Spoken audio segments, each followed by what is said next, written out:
यहाँ हमारे दादा अपनी आदत छोड़ नहीं पाते हैं, वो वहां से बैठे बैठे कमेंट कर रहे हैं परिवारवाद की। मैं जरा समझा देता हूँ, आज माफ करना अध्यक्ष महोदय, मैं जरा समय ले रहा हूँ। आज हम किस परिवारवाद की चर्चा करते हैं? अगर किसी परिवार में अपने बलबूते पर जन समर्थन से एक से अधिक अनेक लोग अगर राजनीतिक क्षेत्र में भी प्रगति करते हैं, उसको हमने कभी परिवारवाद नहीं कहा है। हम परिवारवाद की चर्चा वो करते हैं जो पार्टी परिवार चलाता है, जो पार्टी परिवार के लोगों को प्राथमिकता देती है, जो पार्टी के सारे निर्णय परिवार के लोग ही करते हैं, वो परिवारवाद है। न राजनाथ जी की कोई पॉलिटिकल पार्टी है, न अमित शाह की कोई पॉलिटिकल पार्टी है। और इसलिए जहां एक परिवार को पार्टियां लिखी जाती हैं, वो लोकतंत्र में उचित नहीं है।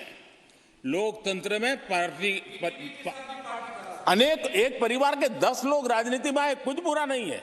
हम तो चाहते हैं नौजवान लोग आए।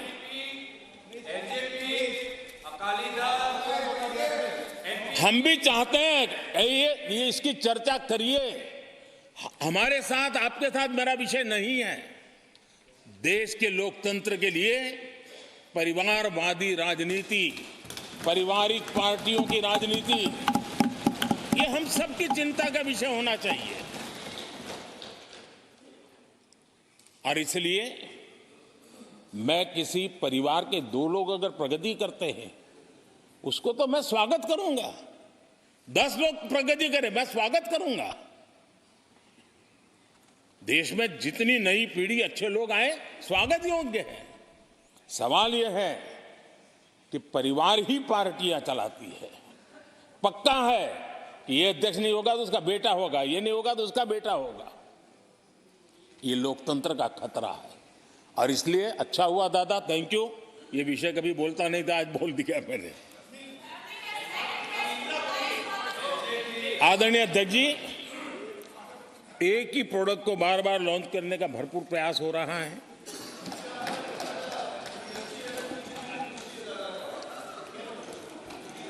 आदरणीय अध्यक्ष जी, कांग्रेस एक परिवार में उलझ गई है।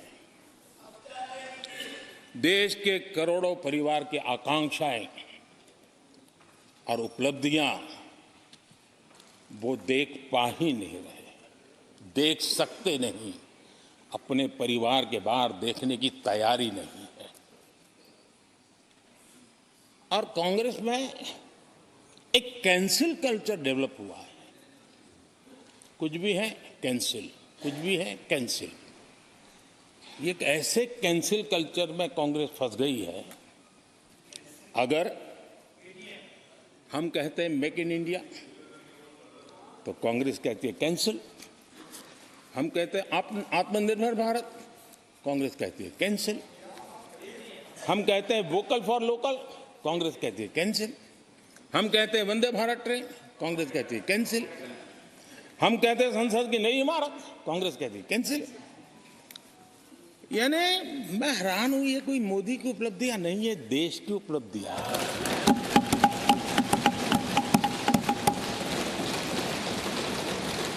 इतनी नफरत कब तक पाले रखोगे? और उसके कारण देश की सफलताएं, देश के अचीवमेंट, उसको भी कैंसिल करके आप बैठ गए।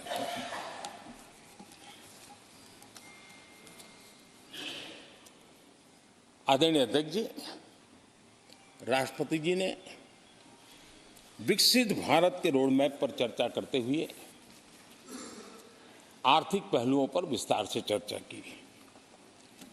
अर्थव्यवस्था के मूलभूत जो आधार है, उसके की बारीकी से चर्चा की। और भारत की मजबूत अर्थव्यवस्था को आज पूरी दुनिया सराह रही है, पूरी दुनिया उससे प्रभावित है। और जब विश्व संकट से गुजर रहा है, तब तो उनको और ज्यादा अच्छा लगता है। G20 समिट के अंदर सारे देश ने देखा है कि पूरा विश्व भारत के लिए क्या सोचता है, क्या कहता है, क्या आशा करता है।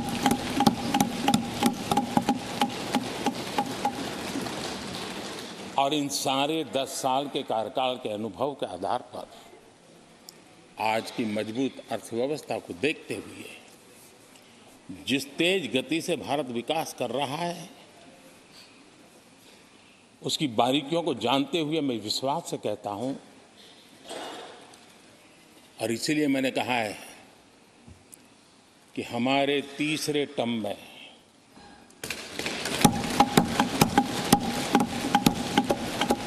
भारत दुनिया की तीसरी बड़ी आर्थिक ताकत बनेगा।